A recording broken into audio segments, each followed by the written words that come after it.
This podcast is intended for educational purposes only and is not medical or legal advice. Always follow your local policies, procedures, and protocols when functioning in your respective profession. Additionally, the views expressed by the speakers and owners of this podcast are their own and do not represent the views of their respective employers. Listener discretion is advised. Alert Medic 1 response.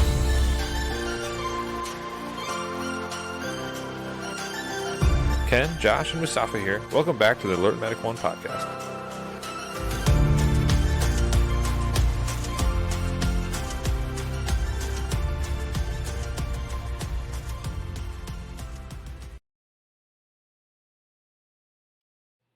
I think the first time we ever recorded was virtual because that was with Kyle. That's right.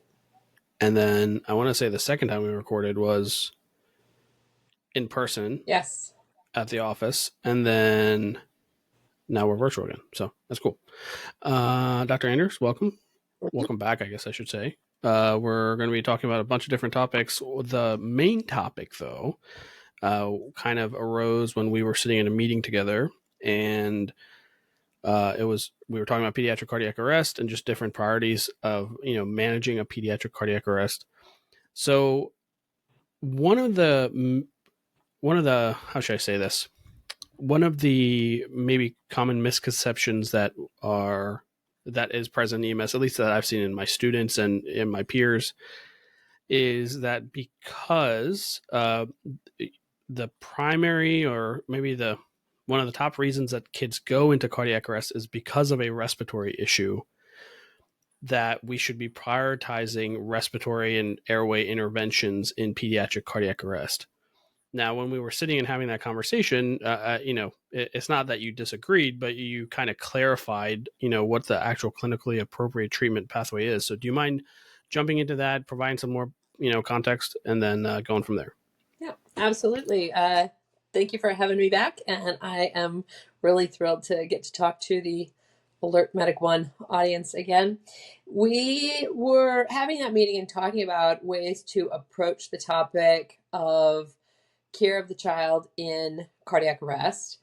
And one of the cliches, or one of these common things that has been recited over and over at all the PALS classes and PEP classes since those classes came into being, is that while adults go into cardiac arrest because of cardiac problems, kids, for the most part, go into cardiac arrest because of respiratory problems. And it's a helpful way to think about pediatric cardiac arrest because it really is a different situation. Kids aren't having primary heart attacks. They're having medical illnesses that end in the final common pathway of cardiac arrest. The unfortunate byproduct of having that framework in mind, though, is it does, I think, put undue import in people's minds on advanced airway management. And, well, if I get an endotracheal tube in, that will fix the problem. The thing is, the reason why kids go into cardiac arrest because of respiratory problems has very little to do with having an open airway. It's because they had complicated kinds of respiratory decline. So what's important is the ventilation. It's the moving of air in and out of their lungs. It's getting the carbon dioxide that they've got built up out of their body so that maybe you can improve their pH, or at least not make it continue to worsen, to give their heart a fighting chance. And the benefits that you can accrue from airway management in a pediatric cardiac arrest are predominantly from BLS maneuvers. It's from the physical opening of the airway, the good old jaw tilt, chin lift kind of opening of the airway. It's bag mask ventilations that put some oxygen in and allow the lungs to exhale some of the carbon dioxide that they've been storing up. And so one of the differences between the modern approach to CPR, BLS, kind of CPR for pediatric cardiac arrest and adult cardiac arrest is in pediatric cardiac arrest, the PALS protocols still stress the utmost importance of ventilation. So, in fact, in the latest updates, they actually increased the rate of ventilation from 10 breaths a minute back to 20 breaths a minute as the standard across the board for pediatric patients. And the thing that's hard to communicate in a cute little saying like pediatric cardiac arrest is rarely cardiac is that even though ventilation is important, we're talking about the ventilation, and that does not automatically translate to putting an endotracheal tube in. Most ventilation is done better with bag mask ventilation than with endotracheal intubation.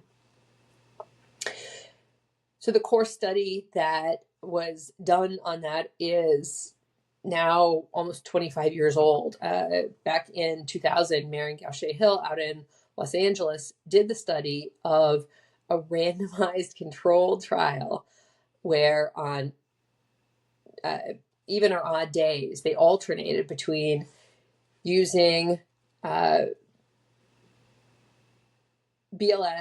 airway maneuvers plus having the option to intubate for ALS, or on the opposite days, all that was available to every clinician in those counties was the BLS airway. And in that study, completely randomized, large group of children, the survival was actually slightly higher on the bag mask only days than it was on the days that had ET tube as an alternative. And that study has never been redone because it's expensive to do a randomized controlled study like that. And it was so definitive. It was strong evidence, and no one's really had a reason to doubt it or to redo it. We're kind of at an exciting place as gearing up across the country for the study called Pediatric, where they're going to do the head-to-head comparison of bag mask ventilation against supraglottic airways like the iGel and see if there is a clear winner there. And then depending on whether there is a clear winner or not, if the supraglottic airway wins, they're going to put the supraglottic airway up against the ET tube. And it's very similar to the Marion Gaucher study from 2000, but even larger and across a broader array of EMS agencies.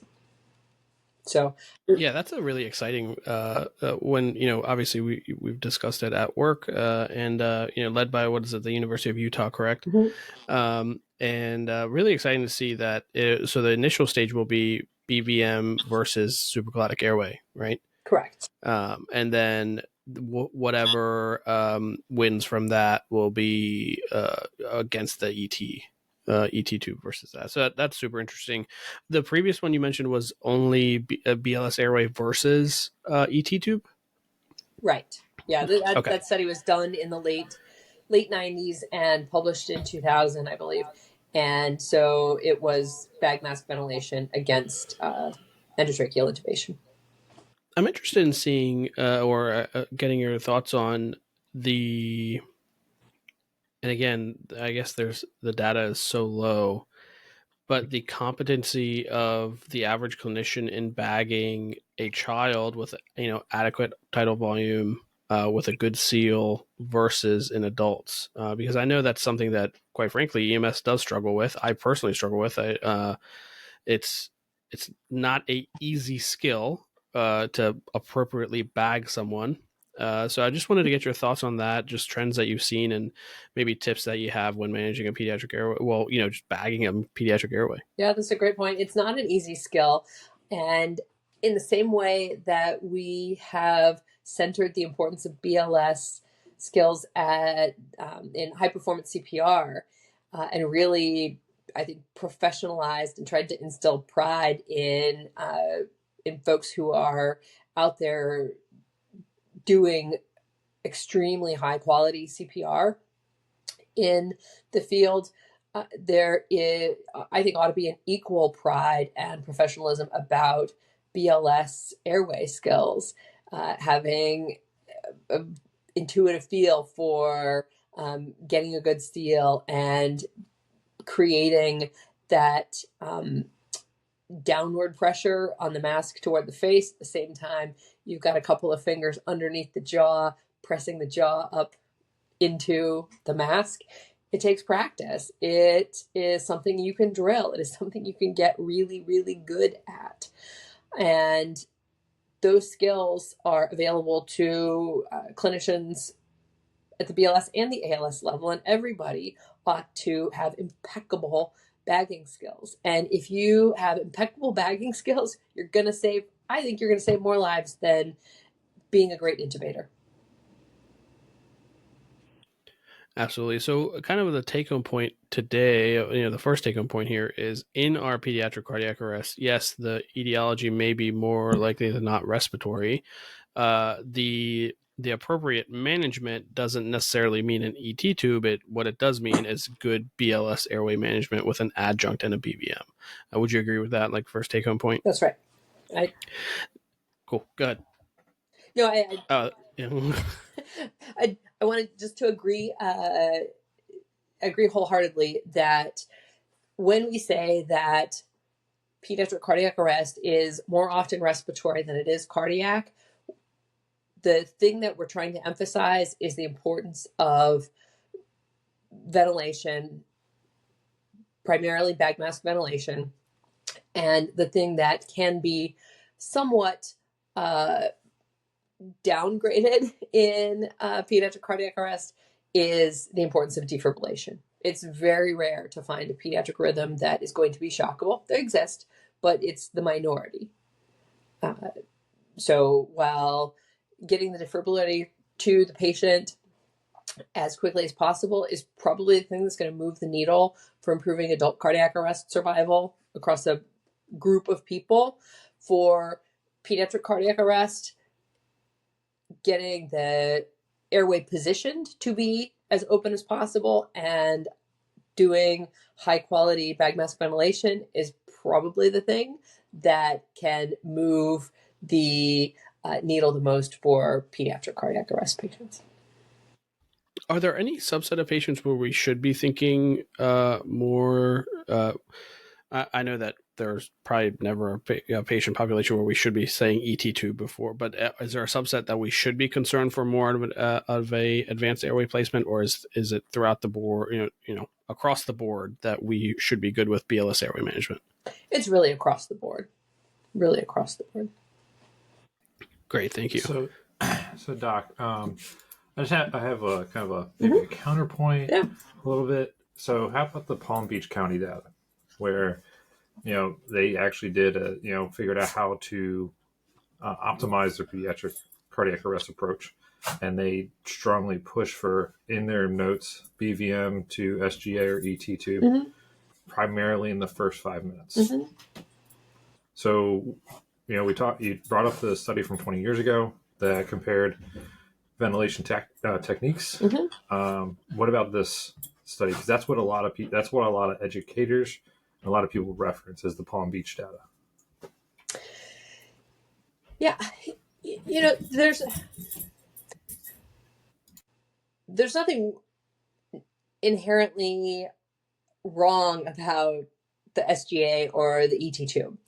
It's really a matter of where you're going to put the brunt of your energy. And if you are accomplishing good bag mask ventilation, And you have highly skilled clinicians, and you hopefully have additional layers of clinicians so that you can continue to ventilate with the bag while you are preparing to do the advanced airway, and you can do that in a highly choreographed and seamless way. It's a beautiful thing. It is a rare agency that's going to be able to do that, and there are agencies all across the country that I know are capable of doing it. We have some wonderful highly resourced agencies in Maryland where I'm confident they could accomplish the same thing. We also have volunteer agencies and jurisdictions where they don't have quite that same level of number of people they can get to pediatric cardiac arrest response, where that's not going to be possible. So yes, when it can be done in that way, I don't throw any shade at all on being able to do it. I just am concerned that it's not a realistic place to put my energy in the state of Maryland, where we're working for protocols on a statewide level, and we have to make sure that the protocols we put out are going to work in a wide variety of different situations. So you would say probably the best answer is to think like a clinician and determine what best suits both the patient and the resources you have on scene. Yes. Since it varies from agency to agency, Correct. call to call. Yeah. You know, I work in a very resource heavy department, but I also can find myself without that second medic depending on where I'm working that day for a period of time. Yep. And that resource at that time, where my agency, we're going to push for that tube early because we've got the people, we've got the equipment. That day is not that day. Okay. Yeah. Cool. And which study were you referencing, Josh? And maybe we could link it for our listeners. I will find it. It was a study from 2015 in Palm Beach County, Florida, done by when Dr. Antevi was the medical director down there. I don't think he's with Palm Beach County anymore. He's moved on to a different agencies. But they presented their data at GEMS 2019. And it was, I would say at the time, it was like groundbreaking for the lecture that was given. It changed the theory. The biggest takeaway from it, and I think we've talked about this before, I think we talked about this last time, so a year ago, was the stay and play versus scoop and run with kids. That was one of the hugest takeaways from that. Part of the bundle of care was the ET tube or SGA, but biggest thing was stay and work the patient on the scene, just like we would any other cardiac arrest. Yeah. And we'll get that in the show notes. Yeah. I think it's a great point. And I think it's a very similar situation. There's some overlap with some of the people involved, but the study from Polk County, Florida, that I end up citing very frequently, That's Lily Polk Doctor's County. Sorry, on Polk that. County. You're right. What's that? Not Palm Beach. Not Palm Beach, Polk County. Oh, You're right. yes. Okay. Yeah. I was misspeaking. Yeah. Yes. They committed to have their supervisors all doing a very high level of pediatric airway training, and they're able to get supervisors to the scene. And yeah, when you put that level of resources to the scenes, you can do things and accomplish some pretty amazing results. Certainly an interesting point of the, just in a general research sense, the importance of having results that are applicable to larger groups of institutions, right? So I can't help but think of going back to a few episodes ago when we talked about ECMO and ECPR and the success of a particular jurisdiction in the United States and the applicability of that success to other jurisdictions that may not be as resource heavy. So that's certainly an interesting thing to consider. Continuing our conversation of cardiac arrest, what is the role of epi in pediatric cardiac arrest, and any recommendations for that? Yeah.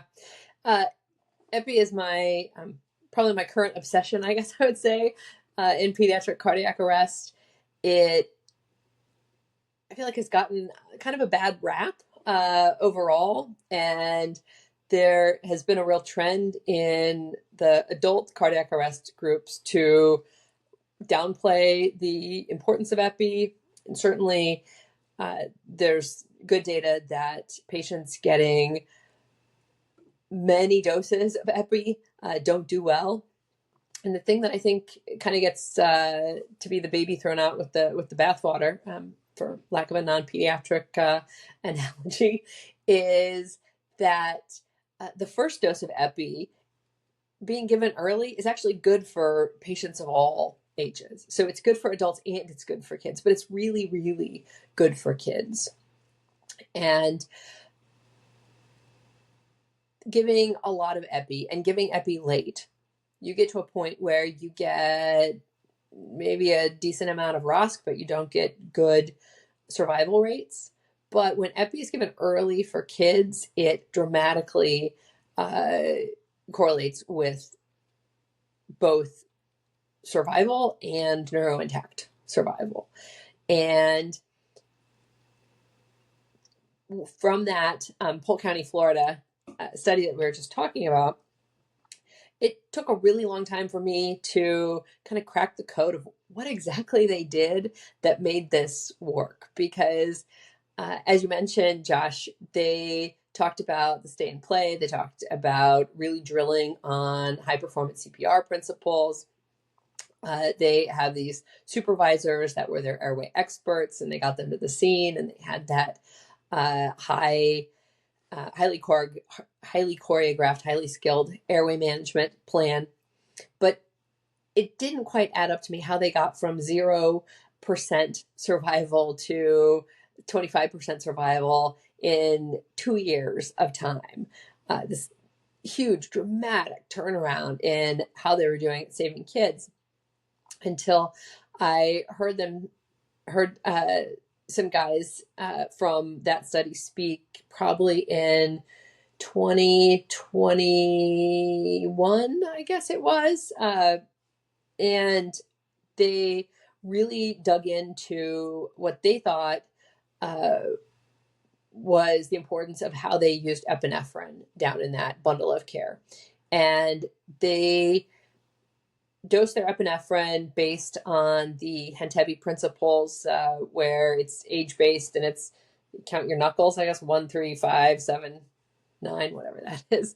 And they used the age of the patient from the dispatch call and instructed their medics to plan their epi doses based on that age and to draw up the drugs before they got on scene so that they could walk onto the scene with their epi in hand and give that epi as soon as they got any kind of IV IO access.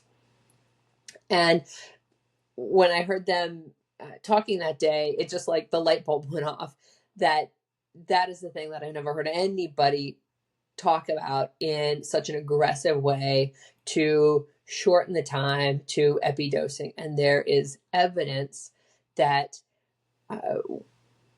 is pretty decent from a variety of different sources. There were 2 studies that were published in 2018. One was a North American study. The Resuscitation Outcomes Consortium published a study correlating the time to epinephrine with survival from pediatric cardiac arrest, and they showed that there was a very strong correlation, that every minute of delay in the time to epi decreased the odds of survival by 9% for pediatric patients. 9% every minute. Down, down, down, down, down. The same year, there was a study published out of Japan from, I think they call it the All Japan Utstein Registry. But the entire country, every cardiac arrest goes into this database. And in that database, they have their time to epi and all their survival, neurointact survival, et cetera. And for the pediatric patients in that study, the likelihood of survival with epinephrine within 10 minutes of arrival was 50%, and within 11 to 15 minutes of arrival was 42%. And if it was 15 to 20 minutes after arrival, the survival dropped to something like 15%. And then if it was more than 20 minutes, it dropped to under 10%. And if it was more than 30 minutes, it dropped to single digit percentages. It seems clear to me that earlier epi correlates strongly with more survival, and that if we come up with ways to make it less labor intensive and mentally intensive for clinicians to get that epi drawn up, we can get it into the child a minute faster, and every minute counts.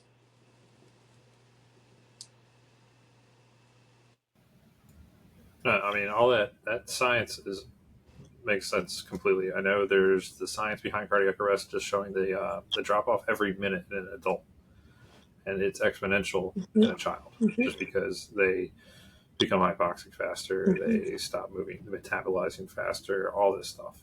And if you get that epi on board, you can start recuperating some of that and stabilizing and stagnating that. My agency, in fact, does what Polk County did, is we try and get the age of the patient from the call taker and the dispatcher, and then the medic is looking up, or the officer is looking up on hand heavy to know what to pull up and have ready to go, and then go from there. Yep. So I think that kind of speaks to why we prioritize, like, we don't even waste time with peripheral IV access. We just encourage, pretty much immediate IO access, right, in kids, because we want to get, and that should be something that's stressed, because I'm not sure that's been communicated too well across the board with pediatric patients. Go with the IO, period. Yeah. No conversation. I've talked to my students the past couple of years that in the pediatric section of the course, when you have that truly sick patient, that's sick pediatric, the IO is going to be your best bet. Yep. Because it's just, let's just correlate to our adult patients. When they're super sick, their pressure is in the tank, they're tachycardic, they've got something going on, they're pretty sick, their veins are tough to find. Now let's correlate that to a kid who we don't like sticking to begin with. And there's not many of us that are really good at it, honestly. I think you could do a pretty decent poll and find out most people are uncomfortable with pediatric IVs, me incled. And you're going to want to just drop that IO, honestly, because you want that access quick and easy. We know I'm going to say easy IO because that's the one I've used the most and predominantly. It's a relatively easy, drill into the tibia with your blue top, and that's it. Yep. And then you've got that access in your first 2, maybe 3 minutes. You have that epi drawn up, or someone has drawn it up because you told them, I want this ml amount, and then slam it home. Yep. Just don't fret with the IV on these kids. Just get the IO. It's going to benefit them. I know it may seem torturous in a way, because you're taking this drill and you're drilling this tiny little kid. But you know what? That family, that patient's going to thank you in the end if you do the right thing and get the med on board, or those fluids or whatever is, peri-arrest type patient. So, yep. Absolutely. What is the and again, it's just out of curiosity, I know that there's an age cutoff for utilizing the humeral head versus the proximal tibia site. Is there a particular logic behind why they do it that way? Is that like a manufacturer recommendation for the device that we use primarily in Maryland, or what's the logic behind that? No, the manufacturer actually recommends all of the sites for all ages.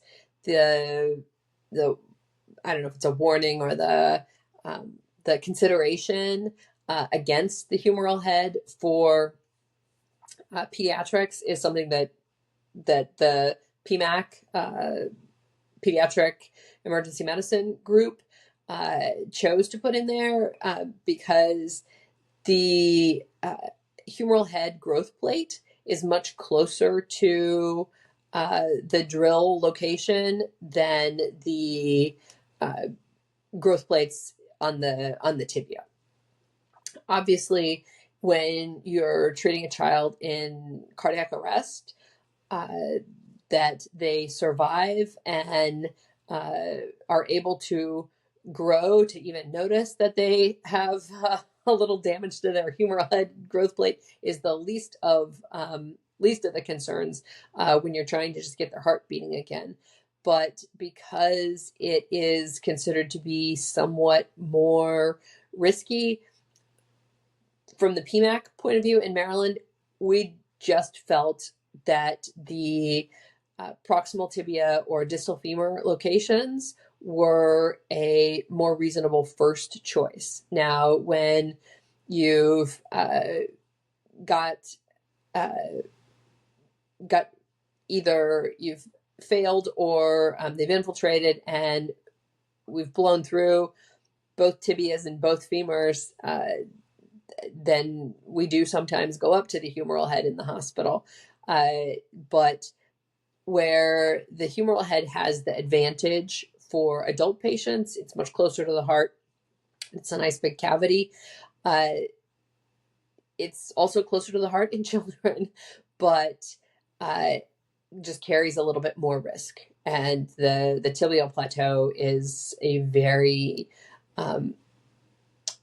very nice landmark, even in the smallest of children, pretty easy to feel it and find it reliably when your adrenaline is pumping. And so we think it is the best first choice, and that's just a value judgment that we put in there. None of those locations is absolutely prohibited. It's just which one are you going to go for first? You mentioned distal femur. Is that a thing in the pre-hospital setting in Maryland? I don't think so, right?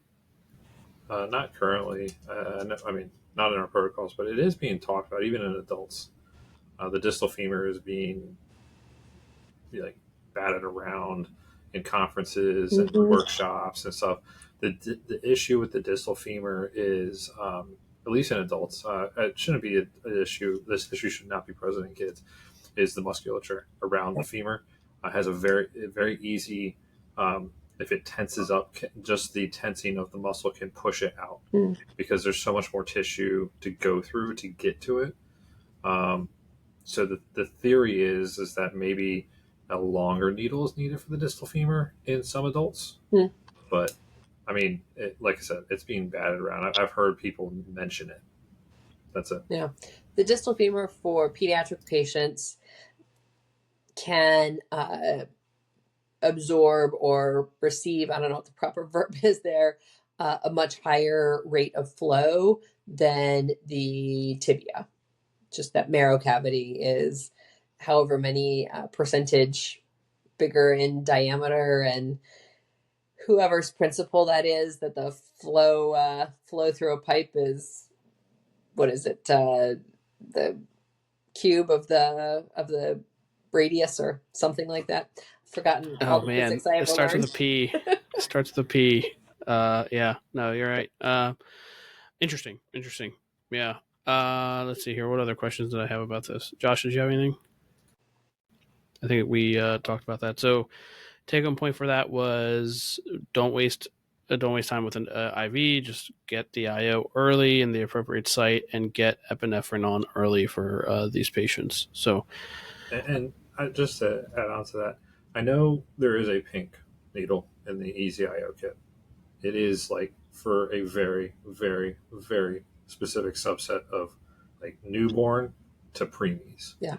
Do not break this out on your other pediatrics. Nope. Go with the blue needle. It's going to be your best bet. Just the same principles as any other IO.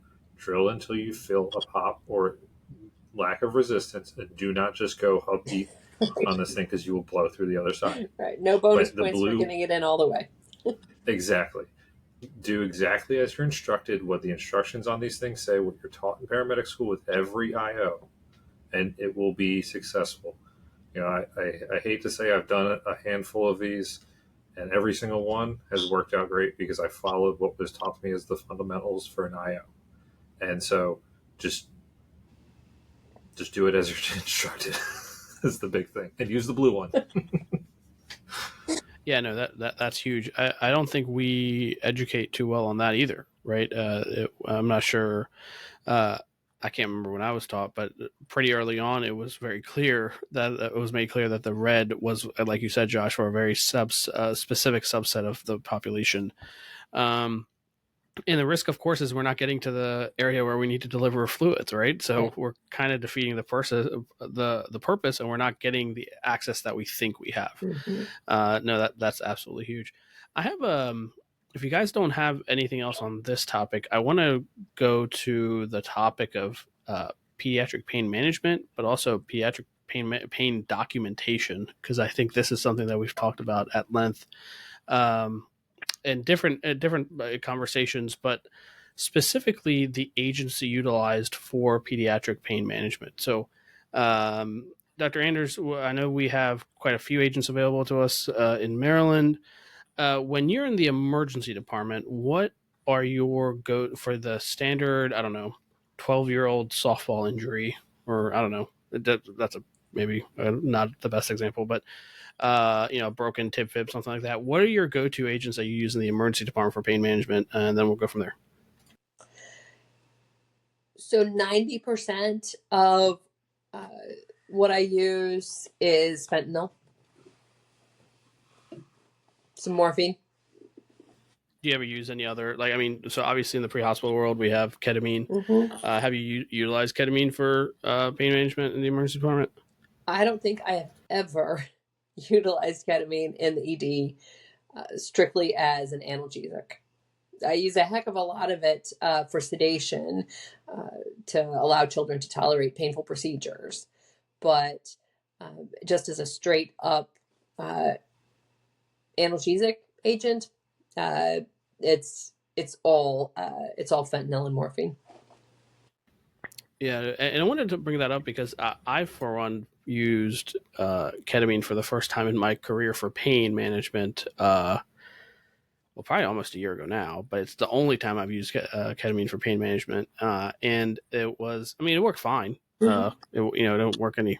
It's not that I didn't manage the pain, and it was I think it was an 18-year-old patient or 19. They were in their late teens, and I think it bodes the conversation. I would love to get Josh's thoughts on this too. Of for sedation, I've always used a Versed, and for pain, I've always used fentanyl. Not a anti-ketamine person. The only reason I used ketamine this time was because all the fentanyl was a long story. We won't talk about that on a recorded call, but so I just wanted to get your thoughts on that. And then the other thing, if you, Dr. Anders, at some point, I wanted to talk about the importance of before and after pain management documentation of pain levels and any tips or tricks you have in assessing pain in pediatric patients that maybe aren't able to communicate clearly how much pain they're in. Yeah. And while we're on the topic, actually, of the actual meds that are being given, why is IN better in kids for fentanyl than adults? I've been told in many courses that the IN route for fentanyl in kids is amazing. It satiates the pain pretty well. It's fast acting, but it works better for kids than adults. Is there any truth to that quote unquote maybe myth? I have no idea.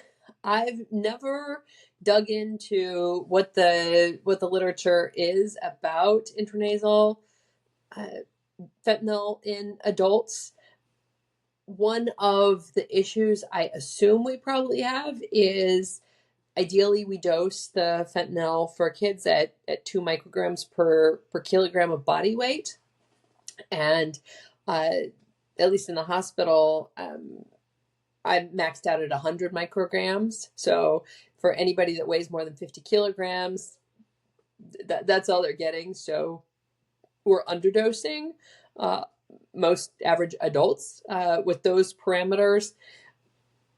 So possibly kids in general are getting a higher number of milligrams per kilograms than adults. On the other hand, there's some some aspect of what people are expecting to have happen, or kind of the aesthetics of it. And people don't like having things sprayed up their noses. Kids don't like it either. They cry and fight back at us when we're administering it. But I have done a lot of intranasal fentanyl in older kids that have sickle cell disease, and especially those kids that are very well accustomed to getting IV narcotic pain medicine. They say, this is not the same. This is not as good. Okay. So Well, I don't know what to do with that information. It's yeah. interesting because in the protocol, at least in the Maryland protocol, there is no choice for kids. It just says intranasal, period. And then if IN route is not accessible, then use IV, IO, or IM route. Whereas for the adult side, it says intranasal is preferred, or you can give it IV, IO, IM. There is no period. So that's interesting. Mm-hmm. So I'm just going to play like I don't know, commentator here, and Doc, you can tell me if I'm wrong on this one or my logic is wrong on this, since you are the pediatric medical director for the state. I feel like the reason why the IN there is that subtly the state is saying, hey, don't worry about the IV for the pain management. Get the pain management on board, because the IV can be the thing that keeps us from doing the pain meds, because we're so afraid of the IV. Because say this is thinking this, the youngest kid I gave pain meds to, I think was like a 6-year-old who fell off monkey bars and his arm was an S. And, I gave him some fentanyl, intranasal, worked great. He was fine all the way to the hospital.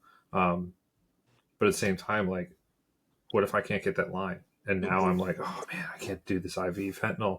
Hey, just do IN. Maybe that'll calm him down. Then get the IV if you need to redose him. Would that be a good train of thought there, Doc? Okay, where do I send the check, Josh?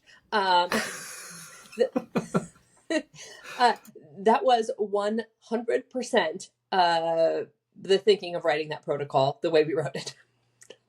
And in preparation for making that protocol change, we looked across the state at jurisdictions that had fentanyl and jurisdictions that were morphine only, because for a while we were kind of 50-50.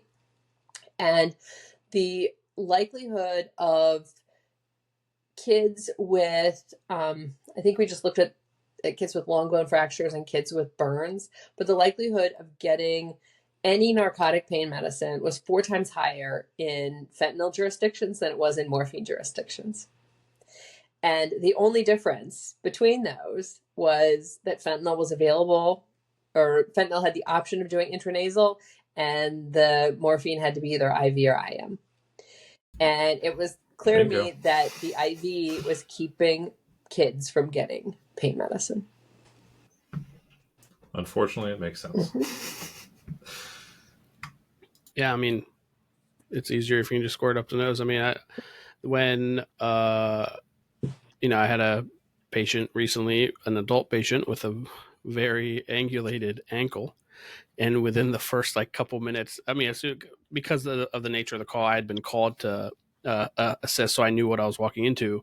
But I literally walked up to the patient as I was drawing up narcotics, and within the first few minutes of the call, I administered them. After obviously checking that she wasn't allergic or anything, because of the severe nature of her injury. So, no, that's interesting. I do want to talk about the assessment though, and the assessment and documentation, because I think there are certain nuances that have to be appreciated in the pediatric population. Yes. So pain documentation is not great. The rate of having a pain score before giving a dose of narcotic pain meds in Maryland is, I think it's, now I wish I had the exact number. I'm just going to guesstimate somewhere in the 50% range. I don't understand why it isn't 100%, because it's a rare thing to be giving narcotic pain meds to kids. The total number of administrations is relatively modest across the state. And hopefully, pain assessment is something that's happening on every call. The thing that I struggle with is I know that every clinician in Maryland, when they walk up to patients, is assessing their pain every single time.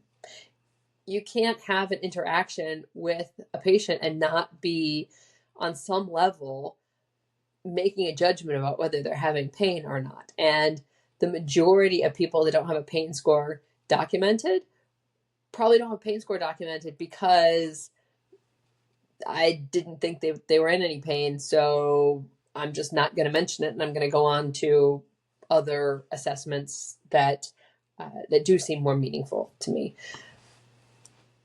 The other piece of it is, just as is true with all kinds of other things that we want to analyze as quality metrics, a lot of times the important information isn't in the searchable data fields in the PCR, it's in the narrative. And so there's no pain score documented in EMEDS, but if you go to the narrative and you read it, there is clear description of patient was lying on the ground, screaming in severe pain, da da da da. I gave the fentanyl, patient appeared more comfortable. And there is a little bit of danger, I think, in trying to judge the quality of care delivered by the reports that we write to run on our PCR database and say, look, they're doing good or they're not doing good. When what really matters is, are clinicians able to recognize that somebody's in pain? And if they find a patient in pain, do they have the compassion and the clinical judgment to give the patient some pain medicine to make them feel better? And my heart and my gut tell me that we're probably doing okay at actually taking care of people that are in pain. And we're not doing a very good job at all with putting the right notes in the chart that make that searchable, so that when we run our QI reports, that it pops out on our dashboard to show us how we're doing there. And there are times and places where we really want our dashboard to get better and we want to be able to see the quality improve. But if everybody documented pain scores, but they didn't actually treat patients' pain, then we haven't accomplished anything.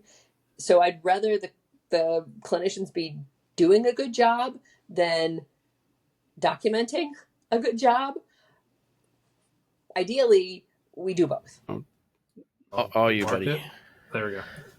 Well, unfortunately, due to technical difficulties, Dr. Anders had to hop off tonight, but we're very thankful for her coming on again for a third time on the show, talk about more pediatric medicine and pediatric pre-hospital medicine.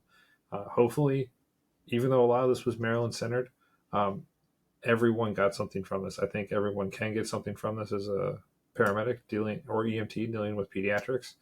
But hopefully you did. If you're not already, follow us on social media, on Instagram, AlertMedic1, posting new content. There was a little bit of a break, but more stuff is coming. And wherever you are, good morning, good afternoon, good evening, and be safe.